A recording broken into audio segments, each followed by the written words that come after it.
Podcast is part of the Sports Social Podcast Network.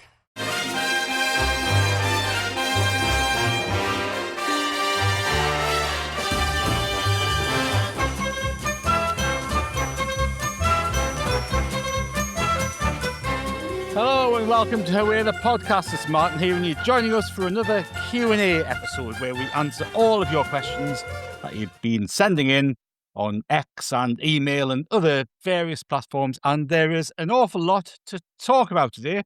Unfortunately, I've got a couple of people here to help me wade through these questions and hopefully give some relative bit of sense or insight into some of the things that are on your mind. First of all, we'll say good morning to Andrew. Hello, Andrew. Hello. Morning, Martin. Morning, everyone. It's good to hear. Lots to get through. Always happy to talk about Sunderland, so that's should be a good one. No, there's always a lot to talk about with Sunderland, isn't there? And over the last week, we've had Kristjaan Speakman's departure. We've had the FA Cup victory at Oxford. So there's a few things to pick the bones out of and delve into. And Andrew and I are joined this morning by Ant. Hello, Ant. Hello. Yes, all good, mate. Good win, obviously, in the FA Cup over the weekend. Good to be in the draw. Let's see what we can do.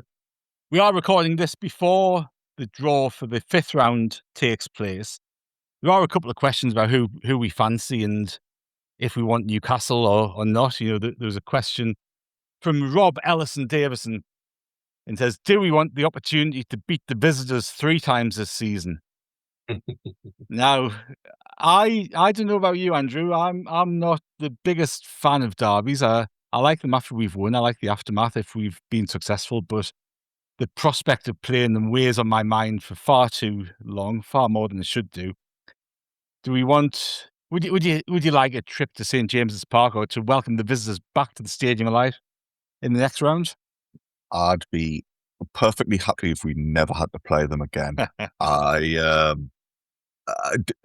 the way, Martin, do you want me to record a few different answers here so that we can just drop in whichever one works best when we know who we are playing? Make ourselves look like Nostradamus. No, I don't enjoy the build up to a derby. You get a lot of unpleasant behaviour from people. It brings out the worst in a lot of supporters. I don't like Newcastle in general and what they've become. So I'd rather just keep me distance, play them in the league if we have to, and other than that, just forget about them. I think a derby game wouldn't be good for us this season either. So no, if we could avoid that would be ideal. I'd prefer they got knocked out by somebody next round and we don't have to think about them. But there you go. I know some people love the derbies and love all that sort of stuff. But I think I'm in the same boat as you, Andrew. And would you relish the prospect of playing Newcastle in the next round, or would you rather steer clear of that? If we drew them at home, I'd be over the moon, to be totally honest with you, just because I'd imagine we're good at home, they're not very good away. For me, it would be a decent enough opportunity to get the quarterfinals, but I would also say keep them to the finals. The final, the semis. Obviously, the semis will be at Wembley too. Yeah, no, I say that. I don't want logistical nightmare for the police and the people who've got to manage all of that, isn't it? But we'll cross that bridge if and when we come to it. We're going to go back to the weekend and talk about Romaine Mundle for the first set of questions. We've got a number of questions in about Romaine Mundle. Now, he came in for some criticism over the past few weeks with some sub-appearances, and he hasn't, to be fair to him, I think by his own admission, he hasn't set the world alight in the Premier League so far, but he's just come back from injury. He played well when he was fit last season. So there are a few questions about Mundle. So Carl Bridgewood says, do you feel like Mundle is singled out too much for criticism, and should we have more respect from the fans? He may ultimately be lost in our ambition and progression over the next few seasons, but ultimately he has Regis Bris's trust, which he doesn't give to just anyone. Con says, what are your thoughts on Mundle's performance against Oxford? I thought he was every bit the player a small percentage of our fans call him out for not being. I thought he was really impressive, and for me, he was man of the match. Marley Hannon says, Mundle today was like an ice skater, just gliding past players with ease. Mundle in the league is more like Bambi on ice. Question is, did Mundle just show the level difference in quality between the Championship and the Premier League in regards to how high the levels of the Premier League are? And Joe Braun says, didn't the Oxford game show why the team shouldn't and won't give up on Mundle? Now, Andrew, I'll come to you on this one first. Romaine Mundle, I thought he was really impressive against Oxford, but he was doing the same things as he does when he's at his best. He was getting the ball, he was taking people on, he was getting shots in. The first question to pick out of the four that we've ran through there are, have the fans been, a small portion of the fans, I don't want to say everybody's been criticising him, but have a small portion of the fans been too somebody who was a young player just coming back from injury, isn't tremendously experienced in professional football, never mind Premier League football? Have we been a bit harsh? Have certain sections of the fan base been a bit harsh to judge Mundle on what he's shown in the Premier League so far? I think so, yeah. There's nothing wrong with wanting more from Sunderland players at all, but you've got to be careful, and I do think it's unreasonable to be having a pop at Mundle. I mean, I think it's unreasonable in general at the moment, just given where the club are. I don't think anybody should be getting singled out for criticism because we're all moving in the right direction and performing to a level we never expected. I think there is more to come from Mundle, and he was a little bit slow to start against Oxford. I think that was just more because of how the game in general went. But when he feels able to, and when he attacks defenders and goes at them and there's a bit of aggression in his play, he can be really dangerous. The reason Bris, though, is sticking with him at the moment is because he pairs that with really good defensive work. And he's a lad who, if you got a narrow lead in the Premier League, we've seen it a couple of times, particularly at the stadium, you can throw Mundle on and he'll work hard, he'll protect that lead, but also if you give him the ball, he can get us up the pitch quickly and just take the pressure off the defence. So, yeah, for all the reasons you said, Martin, a young lad, not had a lot of senior games, it's going to take him time to adjust to the Premier League, but I'm happy to let him go through that process because I think he's doing enough in the meantime to warrant the minutes he's been getting. And it's going to be an interesting one to see how it progresses, isn't it? Because, I think he played well against Oxford at the weekend. Now, whether that was just because of the quality of the opposition or because he was getting back into his form, getting back to full fitness, all that sort of stuff, I think the next few weeks we'll see more of an idea about which way that is going to play out. But Mundle's will be 23 in a month or two's time. So in terms of him being a youngster, he's not actually a youngster anymore, is he? You look at the ages of Habib Diarra, the ages of Noah Siddiqui, Talby, people like that. These are all lads who are a year or two younger than him. And is there going to be pressure on him to... It's either, is this going to be pressure to make or break this season, or is it a player who you think the club will stick with and give more of a chance to? I think he's obviously, as Andrew said, he's obviously well trusted by Registered Bris because he wouldn't be coming on in games, and he certainly wouldn't be starting games had he not had the trust. But I think that the question that was put as well, one of the questions was long term. Do you see him, maybe it's Sunderland? And I've got to say probably not. Because if you just said there, he's 23 coming up.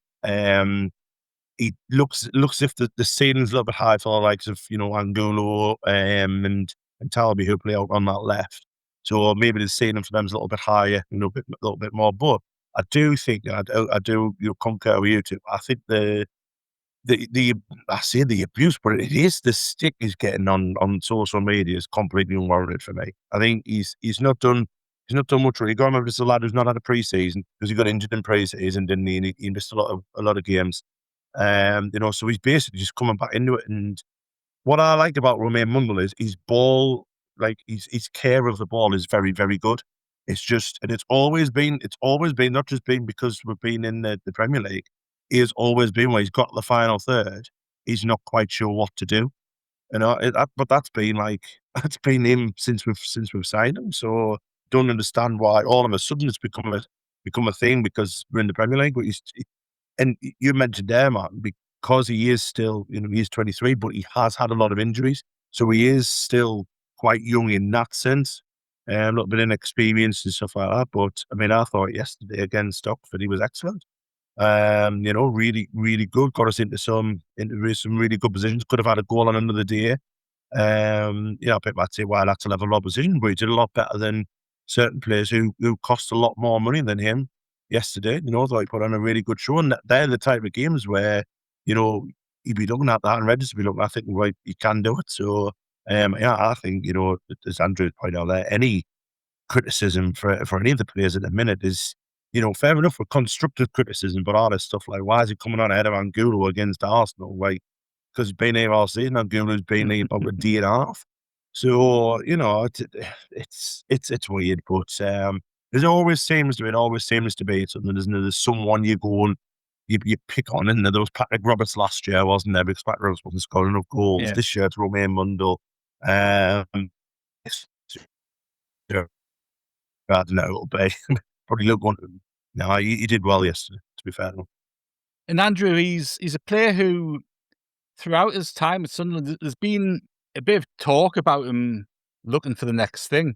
I remember during the summer, just before he got injured, I think he did his hamstring in pre-season, didn't he? But there was really strong rumours a day or two before that he was going to get a move. I think it was it to a Dutch team? I think it was. And there was some other talk in the January window that he might be going out either on loan or permanently. Again, but same as Ant sort of talked about in terms of the competition he's got. We've signed Angulo, Tarby. I'm going to call him Jimmy Tarby. I like the name of Jimmy as a name for our new signing. But you got Jimmy come on yesterday, who I thought looked tremendous. It was a little cameo appearance. He looked great. Got Angulo. You've got Talby, who's can play either side. You've got Traore going to come back into the team. He's got stiff competition, hasn't he, to get a permanent place in the wide areas. And of course, that's what we want. We want that competition. We want players hungry. We want players desperate to make an impression when they get that chance. And it's going to be intriguing, isn't it, to see how that settles down, because it will settle down at some point. Bris will have his first choices in those wide positions. He loves the consistency within those triangles, doesn't he? And those wide players are key for those triangles. But how do you see that playing out? Do you see Romaine Mundle having a long-term future here? Oh, that's a good question. I can understand why Ant says he's not sure what the long-term future is for Mundle. I think there's probably plans in place for a lot of players, and when the time is right, Sunderland will look to move them on. But at the moment, there's stiff competition, and I think he's high up in the pecking order. He's already seen off Simon Adingra, who, let's not forget, was that's true, a relatively expensive purchase, certainly in terms of Sunderland transfer fees. So that suggests he's already at a better level than some players. And said there that Mundle tries to take care of the ball, and I think that's important. That's another thing Bris likes, because possession is important to the way we play. Certainly where we lose possession is important. He doesn't want us taking risks and being caught out. And I think, unfortunately, the nature of the position is always going to make you look daft, because you will blow hot and cold, and you will give the ball away at some points, and you will make mistakes, or your cross will not find its intended target. So that is going to make you stand out more than a player whose job is to just get the ball down and pass it wide, where it's relatively easier to keep hold of the ball. So I don't know what Mundle's future is with Sunderland necessarily, but there's a lot of players in that position. The way the club do things now, we're constantly upgrading and using the transfer market to move the team on.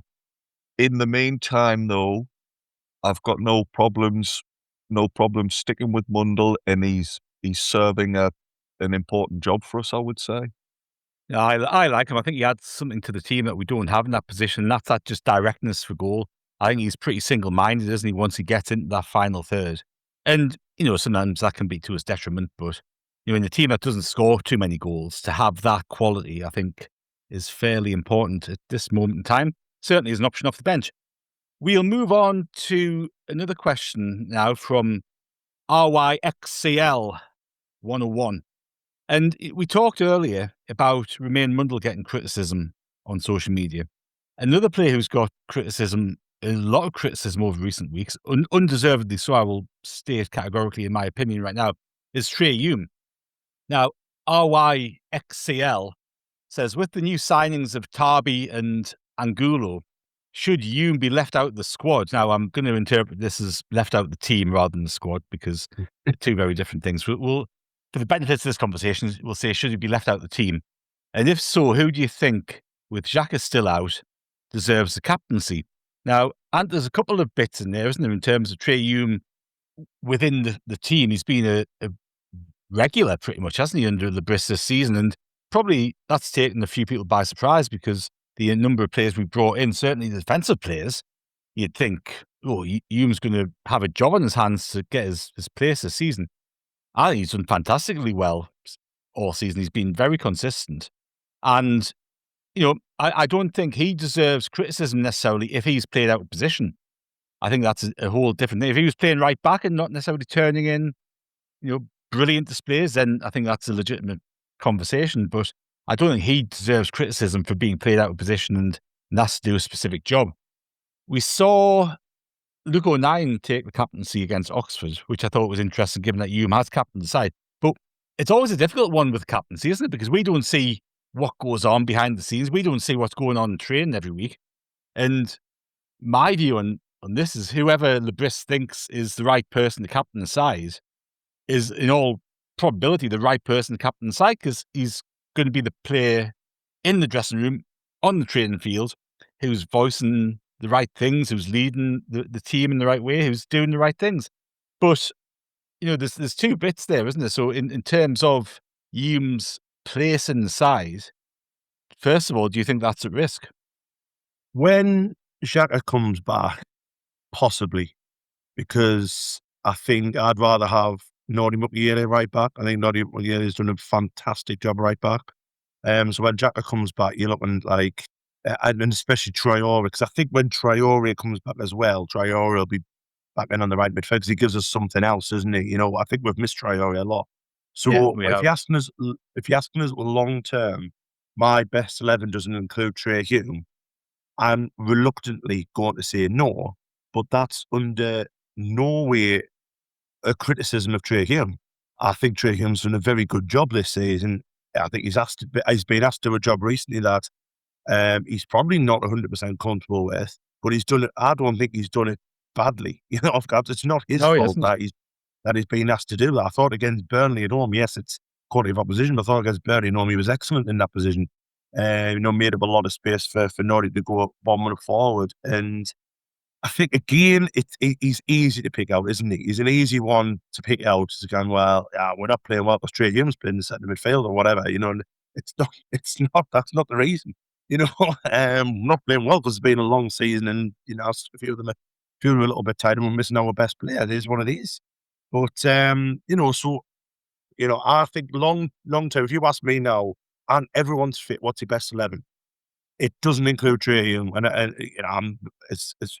that's hard for me to say because I love him. I think he's a hell of a footballer. I think he's done a fantastic job. The captaincy wise, when you mentioned that was interesting yesterday because I was expecting that because he was in the first 11, I was expecting him to lead in the side, but I can understand why Luke O'Nien was captain, you know what I mean? Which is quite a difficult point to make, but it is. I could understand that. I think Luke O'Nien probably, he is a leader on the pitches and he's always in someone's ear and stuff like that. So I could understand that. But no, like I say, going back to Trey Hume, for consistency this season, he's been there or thereabouts, hasn't he? You know, you can only look at maybe the West Ham game where you think he's had a mate, and you know what I mean? And he was out of position then. I can't think of any more. And this is, again, a lad who's come up with us from League One, done all that, and then because he, you know, throws in the odd bad game, it's quick for criticism, isn't it? And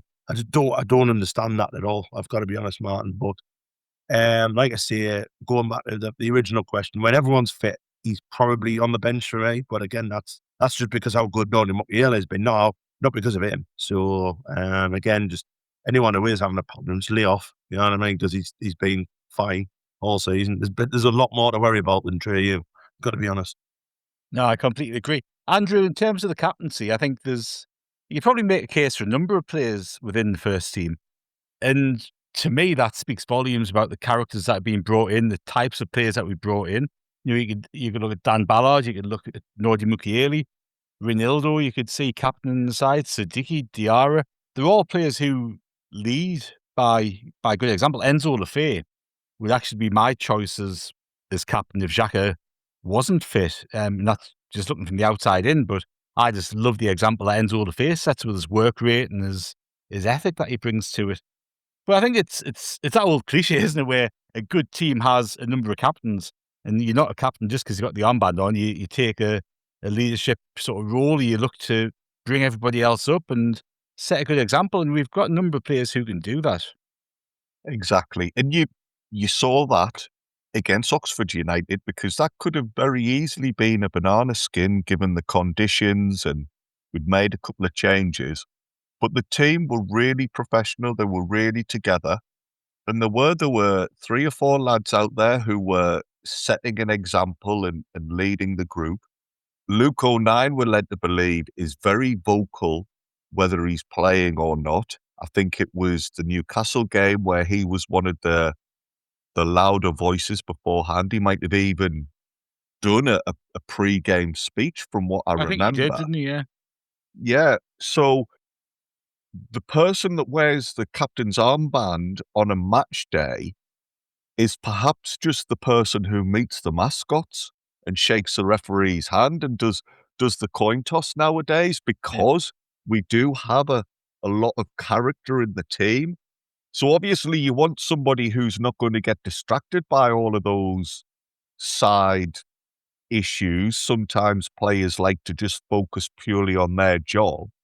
But yeah, there's several who are leaders and push on from the front, and other players can look up to.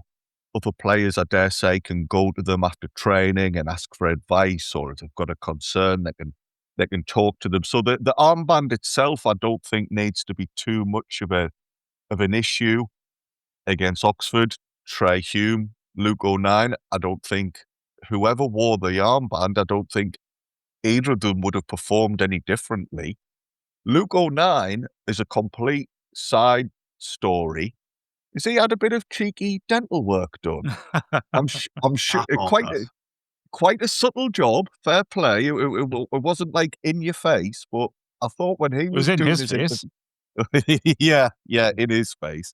In the interviews, he looked to have had something ever so slightly different about him. So that's obviously the Premier League money starting to roll in, and have a bit of a change on the players. But no, I don't get too hung up about who has the armband. Xhaka is a miss in the team, but not just because he's the one who wears the armband. And as for Hume, and he's also maybe received a bit of stick in social media and online or what have you, I just don't see what this obsession is with singling players out.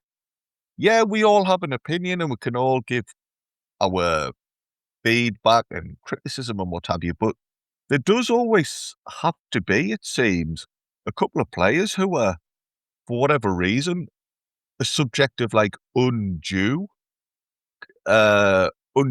conversation. And rather than saying, oh, Hume wasn't particularly good in this position or whatever, we should be saying, bloody hell, look at Hume, a young kid who's come into the club as a League One player, And now he's turning up in the Premier League, never looks out of his depth. He'll do whatever job the manager asks him. He's more than happy to sacrifice his own performances if he can do something for the team. I don't get it, and particularly not where the club is at the moment. And Ant, I get what Ant says there about how he might not necessarily be in the first starting 11 if everybody's fit, but that's one of Hume's best points. He is always fit. He does always play, and this preferred starting 11, I doubt we've ever been able to put that out on the pitch this season. Yet Hume is always been there and will always do whatever Bris asks him.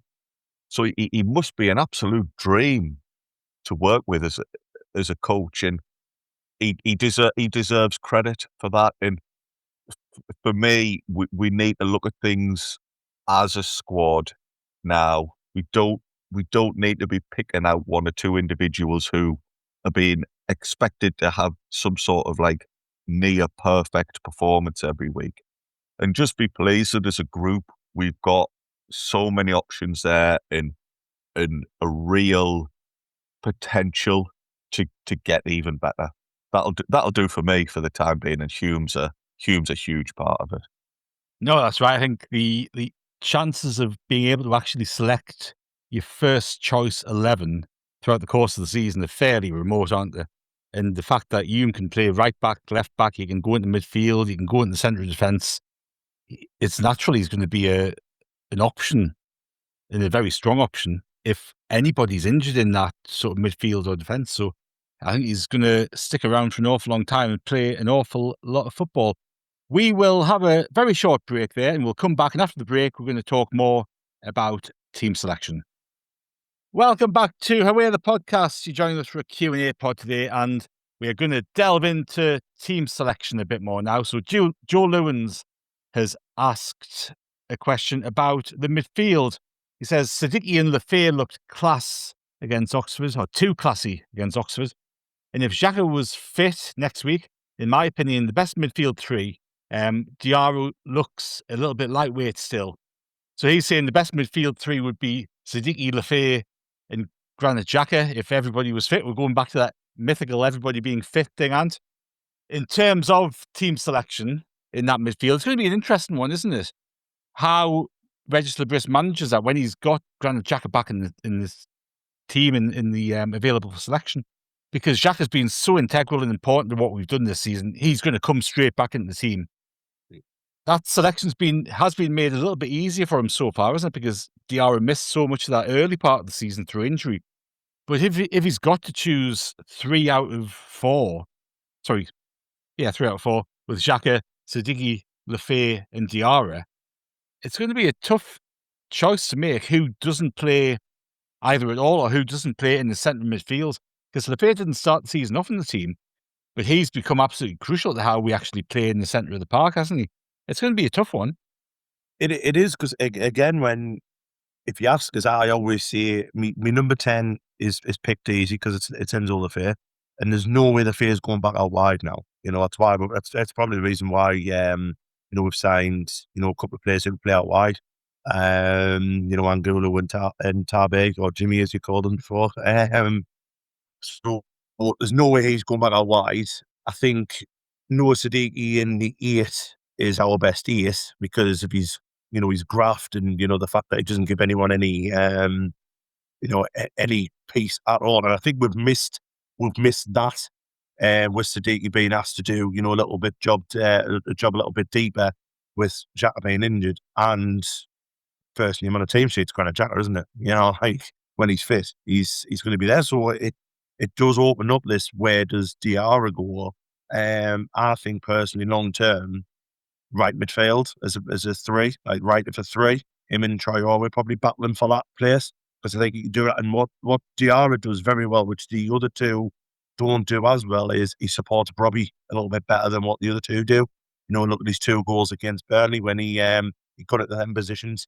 If you don't you don't buy a ticket, you don't win the lottery. Got the shots away yesterday. Now the first one got given as an own goal. The second one was a glaring goalkeeper error, but they are what they are.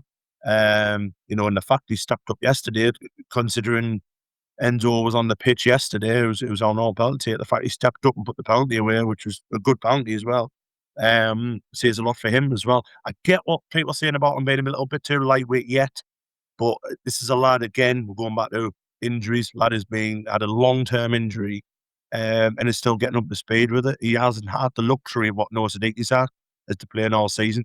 So I see him in probably 18 months, 2 years' time. He'll be our best player, because he's got so much potential. You can see it in him. But at the minute, again, it's a wonderful conversation we're having here. This is our record signing. We're spending an absolute boatload of money on him, and we're having a chat about does he get in our midfield.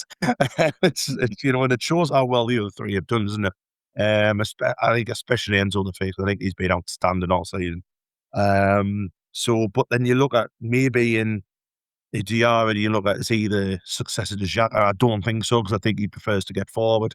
So I think the succession for Xhaka will probably be a new signing. But it's again, what a magnificent thing to have. You can probably put Diarra on the right hand side of a 3, and up front or something like that, because he's got that ability. Again, what a wonderful conversation we're having, Martin.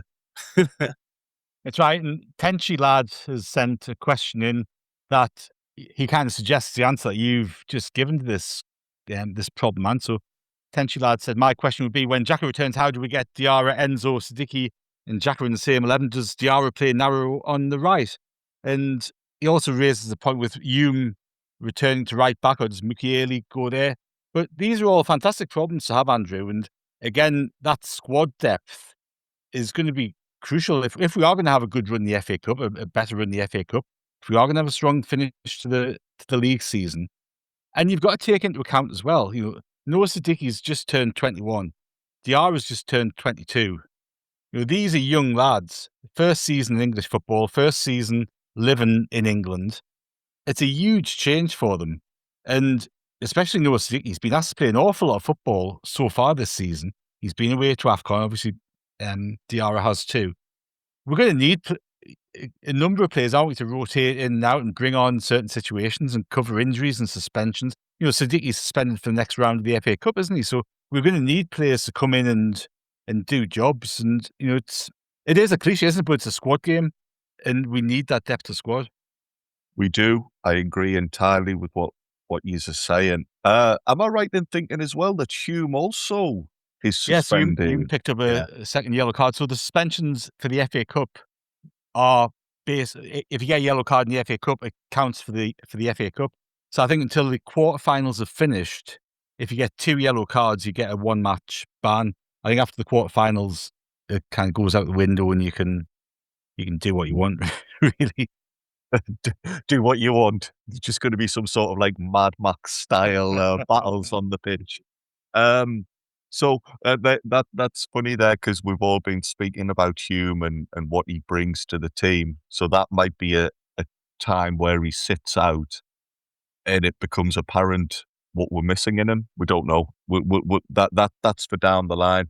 But yes, definitely, the longer the Premier League goes on, it becomes more and more of a squad game, and you have all of these substitutes on the bench, and you can bring on 5 different players. So we do need to remember that it isn't just a case of you're in the starting 11 and you play every Saturday anymore. I just don't think it works like that. Also, in terms of squad depth, there's Xhaka and Bertrand Traore to come back in if we believe what we're told, maybe 2 or 3 weeks. So yes, if this is to turn into a fully fledged cup run, nice to know that you've got a couple of players who are going to be coming along soon and bolstering the numbers. And with regards Sadiki and Diarra, we do have to be careful with them, because they've had such hectic seasons, both physically and mentally. to go away and represent your country in an international tournament is a great honour. But both of them came back from AFCON and were pretty much straight into the thick of things. And I don't think either of them have missed a game since then. I could be wrong. So yes, the whole AFCON situation, the fact that they're in a new country playing in a new league, it's conceivable that at some point they need to just be brought out of the team and slow down for a while. It's just lovely to, as Ant kept saying, these are all just nice theoretical conversations to have, because if ever there's a player drops out of the team, you can bet that there is one or two potential lads who could come in and you'd be fairly comfortable that they'd give it a good go. No, that's right. Talking about players getting an opportunity and giving it a good go, Dennis Serkin came into the side against Oxford, and I thought Serkin played really, really well as well. I thought he looks every inch the fullback that you want to have as a very least a backup for Ronaldo, if not somebody who's competing for his place. Wilson Isidore, Andrew, came into the side, and he's basically fighting it out with Mayendra and Broby, isn't he, for that starting position as centre forward. Broby's got it nailed down seemingly in the Premier League lineup, and rightly so at present. Isidore didn't have the best of games against Oxford. And Alan Davis asks, do you think Isidore was poor, and is it time to cash in the summer, or was it down to a lack of support? And I feel a bit conflicted with Isidore, because I really like him as a player. He scored some brilliant goals last season. He's contributed this season. When he's on song, he looks really dangerous, but the same thing happened this time last year, where he seemed to kind of go in his shell and wasn't quite on it. And there was people pointing out he wanted to take the penalty against Oxford, and he seemed a bit disgruntled that he didn't get the penalty, which I don't mind if he was trying to get goals and get back on the score sheet. It's fine to want to take it. But Wilson Isidore, where are you at with him at the moment? The simple answer is I'm not sure myself. We might very well cash in the summer. It won't just be because of on the back of one performance in the FA Cup. If we are to sell him, that will be because the recruitment team and the coaching staff have taken a long-term view on it and decided that now's the time to go. And particularly, if some of the figures that were mentioned in January are anywhere near being true, you could see why the club would want to do business, because it was pretty big money was being spoken about him. And we need to remember that as well. If teams are willing to spend that type of cash on him, he obviously is a good player. So, yeah, he was a little bit quiet against Oxford. I'm not sure about that book in mind. I don't quite know nonsense. I don't quite know how that's come about, and maybe little incidents like that suggested that he is frustrated. But the reason he was quiet in general, I think, was just because he was on the pitch during a time of the game when we were getting stuck in and trying to set out our stall. It was probably always agreed that he would come off around about the time he did, and Mayenda would come on. But that was kind of in line with when Sunderland started being a bit more adventurous and creating a few chances. So he's probably sat on the bench there thinking, I wish it had been the other way around and I'd come on for the last half hour. But yeah, it is a peculiar one, and he is a player whose future's maybe in doubt. I know what you say, Martin. It's tricky because he has always gone in peaks and troughs. So you don't want to write him off, because it might not be long before he's in the team again and suddenly has another burst where he's banging in 2 or 3 absolute worldies, and you're like, oh wait, I'm glad we kept hold of him. So I've got to be honest, I don't know where his future lies.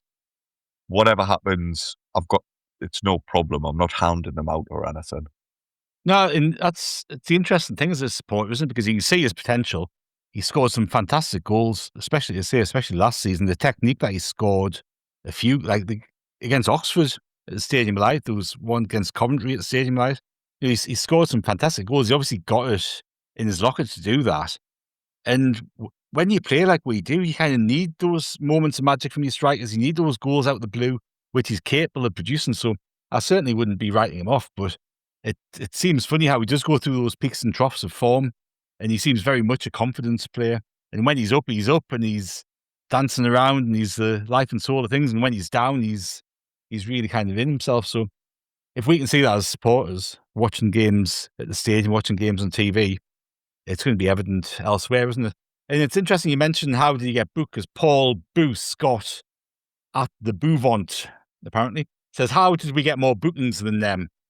And, we've obviously delved into the Oxford game in a bit more depth on other podcasts, but, we had 11 fouls and we got 5 yellow cards out of 11 fouls. Almost every other foul that we conceded was a yellow card or deemed to be a yellow card. Oxford gave away 15 fouls and only got 2 yellows. So there you go on that one. I do not know, Paul. Billy Blythe also asks a question about the Oxford game. Says, is Diarra our new penalty taker?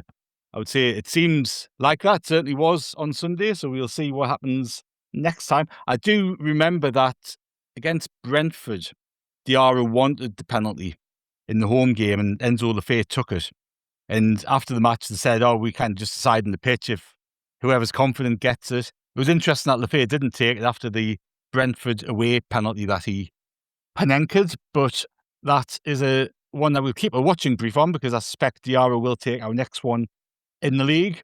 Ryan Evans asked a question about Dan Ballard, and there wasn't any mention of Ballard yesterday. He wasn't in the squad. He wasn't listed as being injured anywhere, but I'm presuming he was just rested for the game and given a weekend off after a pretty hectic schedule. But fingers crossed he is available for the Fulham game on Sunday, because he's been a very important player for us, hasn't he?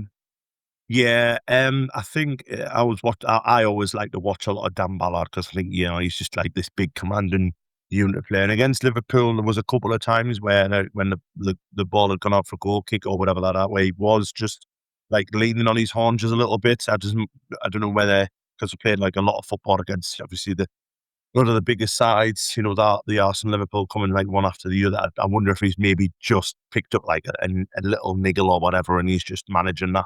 I don't see anything being a long-term thing with him. I think he's been, like you said before, he's been absolutely outstanding this season. And he's probably just rested yesterday, and we had centre half played well yesterday, played well enough, kept a clean sheet, didn't they? So I think the main worry was Omar Alderete, wasn't it? Because he came off injured, didn't he? And I think he was seen wearing a boot on his foot. So obviously they're obviously protecting him for something. But I think Red just said, didn't he, during his press conference, that he was the only one that had concerns or like a new injury. So I don't see there being anything wrong with him. I'm completely looking forward to seeing him play again at the weekend. I think he'll be absolutely fine. He's been tremendous, hasn't he? I know we see it every week about Ballard, but what a footballer. Oh, fantastic. And it's going to be really interesting, actually, isn't it? If Alderete is out against Fulham, and obviously it's a number of days before this game, so we don't know for certain whether he's going to be available or not. But it's going to be interesting who plays alongside Ballard if Ballard is fit, because Mukiele, when he's played at the back, he's played on the right. Ballard tends to play on the right. Hetrauda came in and played on the left of a 3, I think, mainly when he played at the back, rather than as a left centre half on a 2. And then you've got Luke O'Nien, who again played fantastically well against Oxford. And it would be really interesting against Fulham whether O'Nien comes into that left-hand side position, or whether Geertruida comes back in, or whether he's done enough to go into midfield. Or also there's a number of selection challenges and things for Bris to mull over if Alderete is not fit. But we're going to move on to a question about, I guess, tactics and style of play, because Akko has asked Andrew, no goals from open play against championship opponents, ? Now, he said this is a discussion topic for us. So, on face value, getting past a side in the relegation zone of the championship by a penalty, it doesn't necessarily look fantastically good on paper. But I thought we threatened their goal an awful lot. If you look at the stats, we had 17 shots, 9 of which were on target. And yes, a number of those were maybe speculative efforts, but we worked the goalkeeper. Talby had a great shot that was tipped over. Hume had a great shot. Mayenda had a good chance that he could have scored. Is it a concern that we didn't score from open play against Oxford? I don't think so. Oxford, you'd probably say their goalkeeper was their best player because he made a number of really good saves, I felt. I think basically that the aim of the game is to win, and we won. So it doesn't particularly matter to me whether it was in open play or not. I do take the point that in general, away from home, we've not scored as many as we'd like, ideally. But against Oxford, who's to say if we didn't get that penalty? Who's to say that we didn't then turn up the pressure quicker, or we didn't tweak tactics? You don't know what would have happened. Bris is he likes the team to be fairly contained.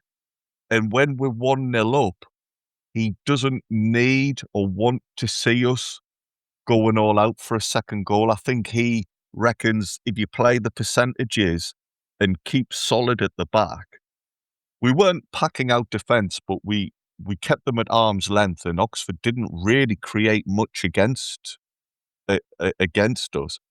I think for Bris, that's his ideal scenario, a 1-0 away win. It doesn't matter how that goal came, it came. So we then move on to the next phase of the plan, next phase of the match, and do what we need to do to protect that lead. There's no real, you don't know what would have happened had we not scored in the first half. So I'm not too worried. I don't look at it as a failure to rip a championship team apart. I look at it as we got the job done with the minimum of fuss, and we can now crack on and plan for the next game. Take it from there. We are going to move on to another topic altogether now. I know you two lads like to watch some of the football that goes on beneath first team level. And Lad of Light asks, and a bit of a niche question here.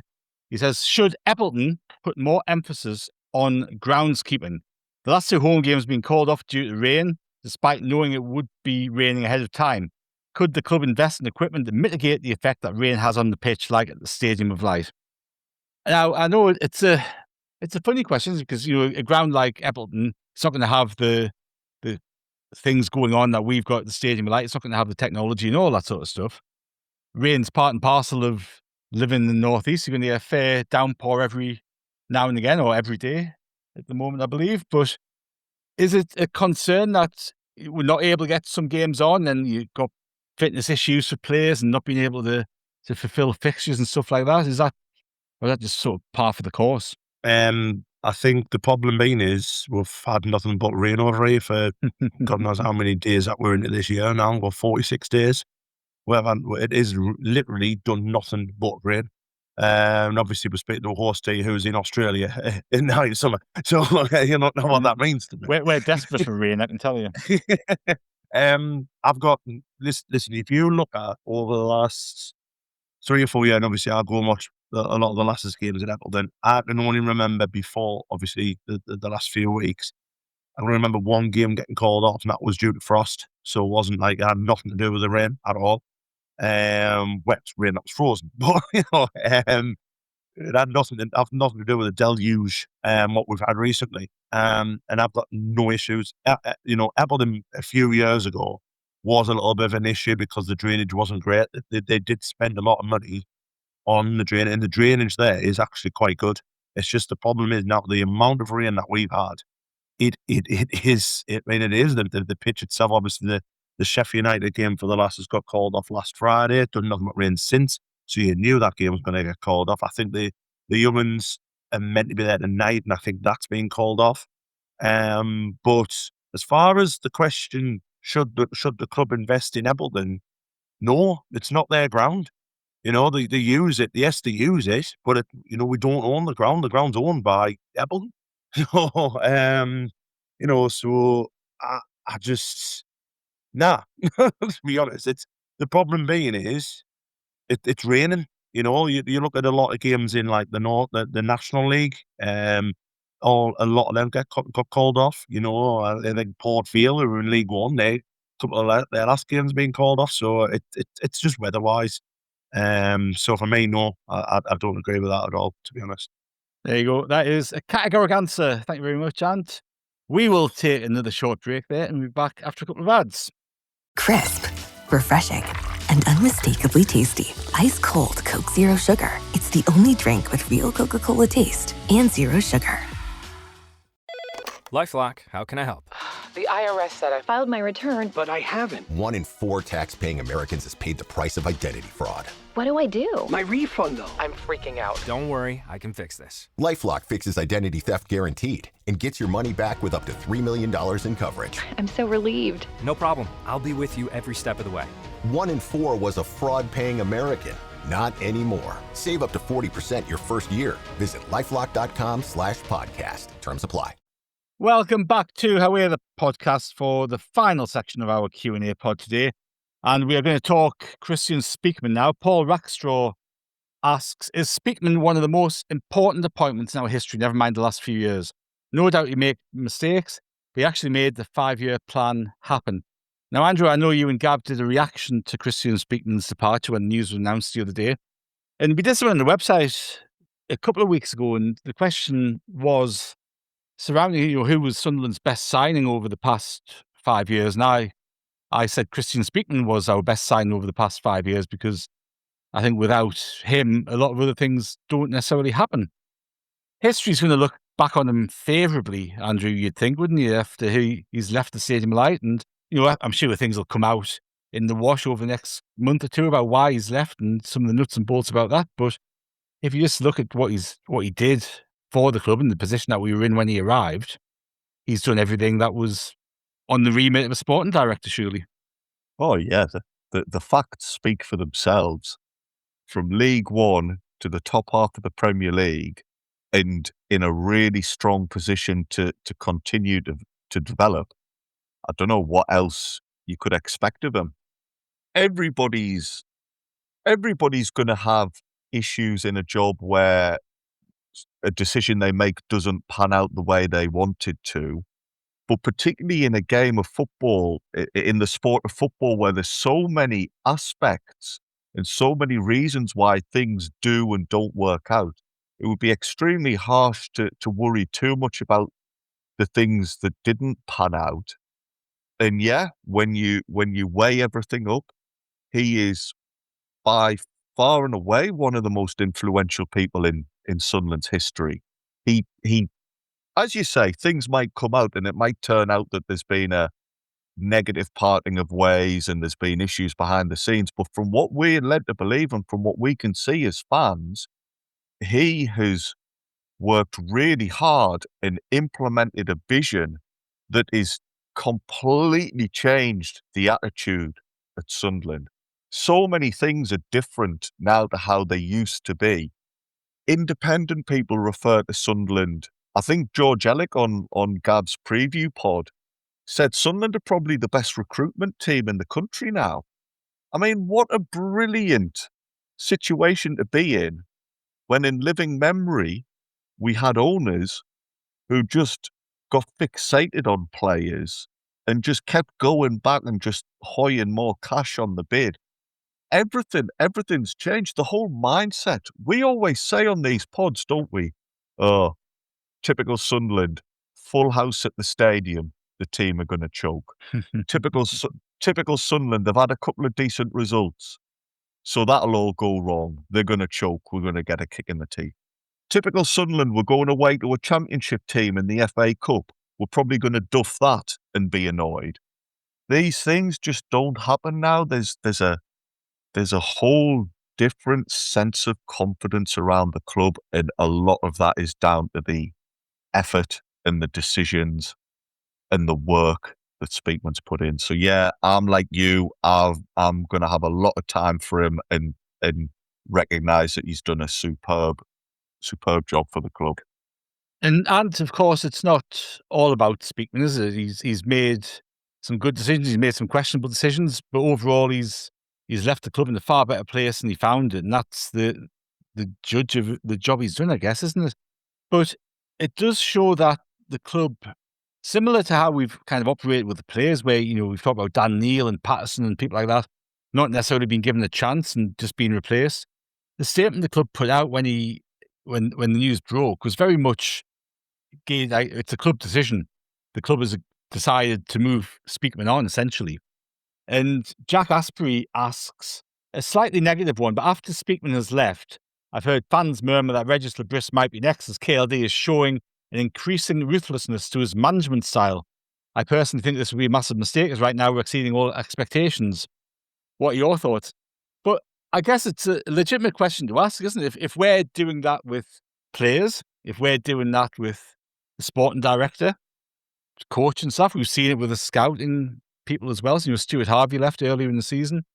There's no reason why Regis Bris should be any different in that quest to improve. But the manager role is probably the most different out of them in terms of the impact it has.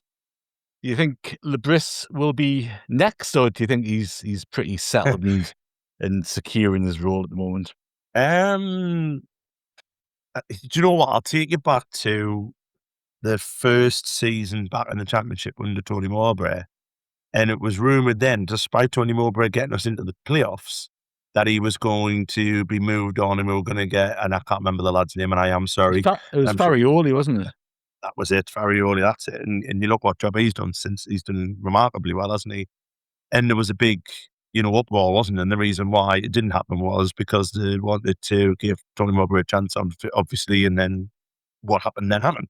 So I wouldn't put it past him, to be fair, because I think the one thing you can describe what's going on regarding players, as you said before, Stuart Harvey and with the Kristjaan Speakman thing, is they are very ruthless at what they want. Very, very ruthless. The ownership and everything like that.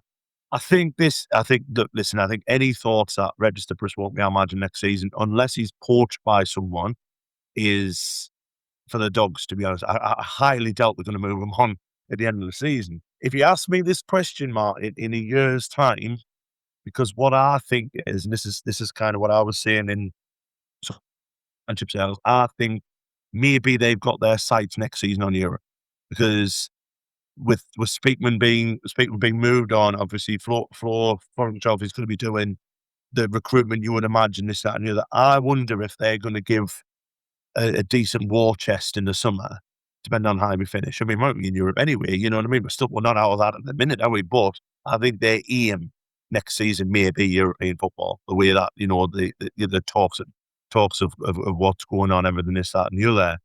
And I would say maybe next year, if he's failing at that kind of quarter, then you kind of gone fair enough then, don't you? But even though, because I think you've got to say this year, and I know that the club has maybe said different voices and stuff like that. But for me, my goal this season has always been, and still will be until we are mathematically safe, is to stay up. And I would imagine that was Regis's quarter as well. That was his, aim. That was his task. Next year, if it's different, which it will be, because I think it'll be, we'll kick on again, we'll spend some money, we'll try and get European football here, because I want to make this club, a huge brand and everything like that. Then I've got absolutely no doubt that they'll look at doing it. As I've said before, and I'm saying, going back to the original point, they've tried to do it in the past, and we're met with, huge fan outrage and stuff like that. But I think, listen, they've got enough credit in the bank now. I just want to echo as well what Andrew said about Kristjaan Speakman. I think you hit the nail on the head as well. Yes, he did. Some of the signings haven't quite worked out, and he has left us. If you look at in the summer when we've got to move players on, he has left us obviously with some players that are going to be difficult to ship. The likes of Jan Paveda and Bar and Amir, that Ukrainian lad. Again, name escapes us because he was like shit. But you look at Sorry if you're listening, Mrs. Rusin. That's it. Zari Rusin, yeah. But the players he has brought in as well, have been absolutely phenomenal. We mentioned before, Trey Hume. I mean, what a find. So, he's done absolutely brilliantly. And I think, for Kristjaan as well, if any time he wants to come back and watch us, I think they should roll out the red carpet for him, because I think he's been absolutely amazing. And I know his style and his talking style didn't quite suit everyone, but I've met him a couple of times and he was nothing short of brilliant with us. So, I really wish him all the best and stuff like that. But no, you look at, like I say, you look at the owners and stuff like that, what they've done, you mentioned before, like Dan Neil and Anthony Patterson and all that stuff, they are setting out an objective and they're going to do whatever it takes to do it. And that's fair enough by me, man, it really is. That's right. You mentioned a war chest there, Ant, and Chris Day asks, if we stay up, how much money can we spend in the summer? Now, that's... I'm getting mathematicians amongst. Yeah, I'm not sure how we go about that one, but I know from everything I've read that because of the way that they've handled the profit and sustainability stuff, which I think is getting changed anyway, isn't it, from next season? We had enough headroom, we spent big... Yeah, I think it's going into revenue, isn't it? It's going into, it's something that's pretty much the same, but it's got a couple of tweaks to it. Yeah, it probably means you can spend more if you're state-sponsored, knowing how we look. We will move the conversation on to Fulham. Now, we've talked about team selection quite a bit earlier in the pod, but if you look at the Fulham game in particular, Michael Dunn asks, Fulham next weekend is massive. With that in mind, how do we go about getting Siddiqui back in the 8 role without putting Enzo in the wing? And Joe Lewins asks, who starts against Fulham? Talby, Angulo, Mundle. Who's going to start in your team, Andrew, on Sunday? It's a Sunday game, isn't it, the Fulham game? It is. It's a Sunday, and I have to admit I'm looking forward to this next little run of games. We've now got Arsenal and Liverpool out of the way, and on paper, we've got a couple of fixtures coming up that you would say we have a decent chance in, and you might be able to tell that I am desperately stalling for time, Martin, because I have no idea yet who the starting 11 is going to be, how we're going to fit the players in, and what system we need to use. All of these conversations we have, I'm left just shaking my head, as Ant is talking there about the potential of at some point us upgrading on Bris. I can't get my head around it. Just the position the club is in now, and the way the squad is, whoever we pick to play or to kick off against Fulham, there's going to be 2 or 3 really quality players not getting in that starting 11. So it's a fair question. But I don't know what the answer is. I think Bris in general, though, doesn't make changes for change's sake. So until he knows what's happening with Ballard, for example, and Alderete, I don't think even he at this point in time knows what he's going to do. It'll be when he knows what he has to move around in defence that he can then move on to other areas and consider, does Angulo play? Does Talby get a start? I think all of those are dependent on what's happening behind, because he's not going to want us to start against Fulham with 5 or 6 players being drafted back into the team.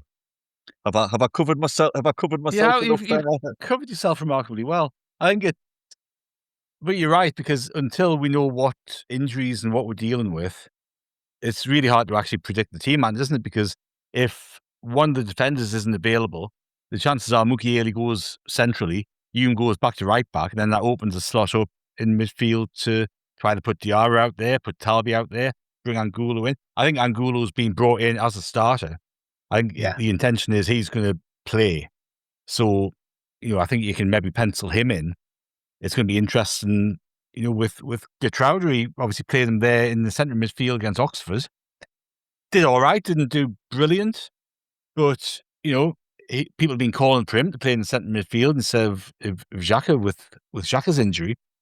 So again, there's a number of options there, and I think until we get later on in the weekend, maybe after the press conference on Thursday or Friday, and we know who's available and what we're actually looking at for Fulham, it's really hard to predict who's going to play. But again, as we talked about at the top of the pod, having those options and having those selection choices to make just strengthens our hand, doesn't it? The Fulham game is the start of, as Andrew said, 4 games on paper that look really good. And I'm always a bit scared of games that look good on paper because they rarely turn out that way. Mang the Ram asks, what's a good return from the next 4 fixtures and what is disaster? So we've got Fulham at home, Bournemouth away, Leeds away in the midweek, and then Brighton at home. So 4 games that you'd look at each of them and think, we could pick up points from each of those fixtures, or we should pick up points. But what are you going to put your neck on the block? What are we going to get? 7, I think. I think we'll beat Fulham at home. No disrespect to Fulham and all that. And I think, to be fair to Andrew with the last question, answered it brilliantly because we don't know who's fit this, that, and the other. So, but Michael had asked, was it our Michael? That Michael done? Is it? I don't think it was. But was it different Michael? It could be a doppelganger. Because I think Michael made a really good point about Siddiqui, because I don't like Siddiqui playing in the 6, which he has been playing since Xhaka's been injured. I like him where he was playing yesterday, where he hassles players, hassles teams and stuff like that. So I wouldn't mind. I know Hitrauda wasn't brilliant yesterday, but I think just to get Siddiqui playing in the position, we'd rather have Siddiqui, and I think you just put Hitrauda in there. But anyway, going back to the point situation, I think Fulham at home, I think we'll win. Bournemouth away, I think it's a very difficult game because they've just hit a little bit of form, which coincides in them getting rid of the best player, which it always, it baffles me like that. But they brought in that Rian, haven't they, from the Brazilian, who looks a good player. He looks a really good player. And then we've got, you see Leeds away and Brighton at home. I think Leeds away will be a fantastic game of football. I can see us getting something there. And then Brighton at home. I know Brighton is struggling. I think there's a little bit of pressure against Hurlitz now, isn't there, that their manager, which again, go back to the register Bris kind of thing is, careful what you wish for. And I think we've just got enough to beat them as well. I think as well in that few games, if I'm not mistaken, I'll be throwing in a midweek FA Cup game, considering that's going to be on the horizon because it's midweek, isn't it, the 5th round, which, is ludicrous, but it is. So it's going to be an interesting month, and as Andrew said, we've got every game in the Premier League is a difficult game, but we've got Arsenal, Liverpool out the way. We've got that really bad January, December, which everyone thought we were going to fall off the bus, this, that, and the other. We've got we have got some winnable games, and I can see us picking up some points. And then obviously I would imagine after the Fulham game, maybe Bournemouth, we've got the return of Granit Xhaka, which will just completely change us as well. So I'll go 7, being the eternal optimist that I am, Martin. So you've heard it here first. After 30 Premier League games, we're going to be on 43 points. Andrew, any advance on that? We'll be mathematically safe. If Ant's the eternal optimist with 7 points, I don't know what that makes me, because I was going to go for 8. I was going to be greedy, Ant, and ask for even more. I would have said 8, just looking at how well Bournemouth are doing. I just think down there, for me, that's the one where I'm looking at. I think that's the one where I think if we are going to lose a game, it'll be that one. That's fair, because you're right. Bournemouth have hit a really good patch in it and are doing good stuff at the moment. I can't remember if they were in the cup or not this weekend. I can't remember if they got the so they've had a week off.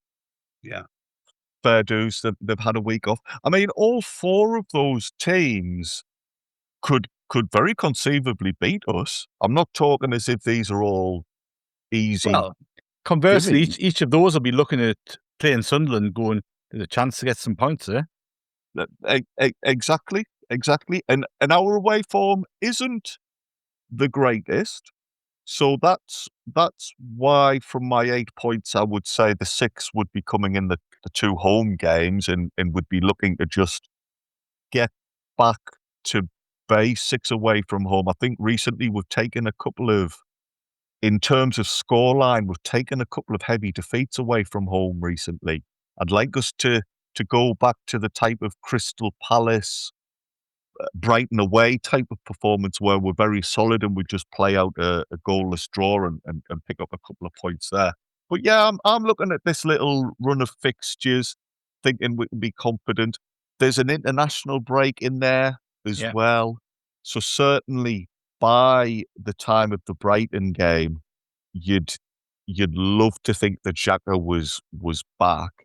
And then after that, depending on how the cup games go, it's a certain derby match. So plenty to look forward to over the next few weeks, lads and lasses.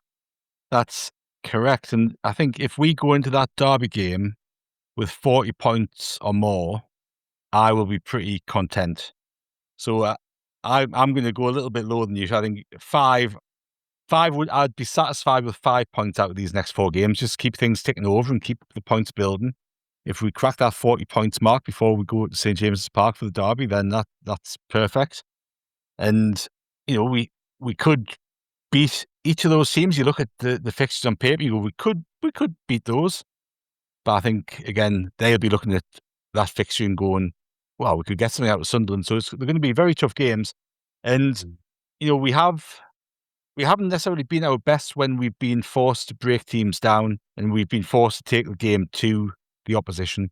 And certainly in the home games that are coming up, I'm going to be really intrigued to see how we set up. And going back to the conversation earlier, whether Hume's in the midfield and playing that hybrid role, or whether we actually go with a little bit more of a attacking formation to try to break teams down. But that will all be revealed over the coming weeks. So I think we are at the end of our questions. So thank you very much to everyone who's sent questions in.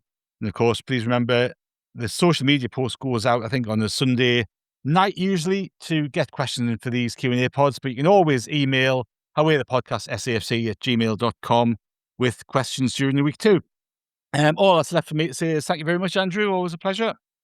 Yes, same here. I love it. That's been mint. And it's nice when you start recognising a few of the names of people sending in questions, and nice of people like getting involved and putting us through our paces, because sometimes, Martin, as you're reading out those questions, I'm just thinking, bloody hell, I've not got a clue. How am I going to answer that one? Well, you do a very good job of answering them, and so do you, Anne. So thank you very much for your time today.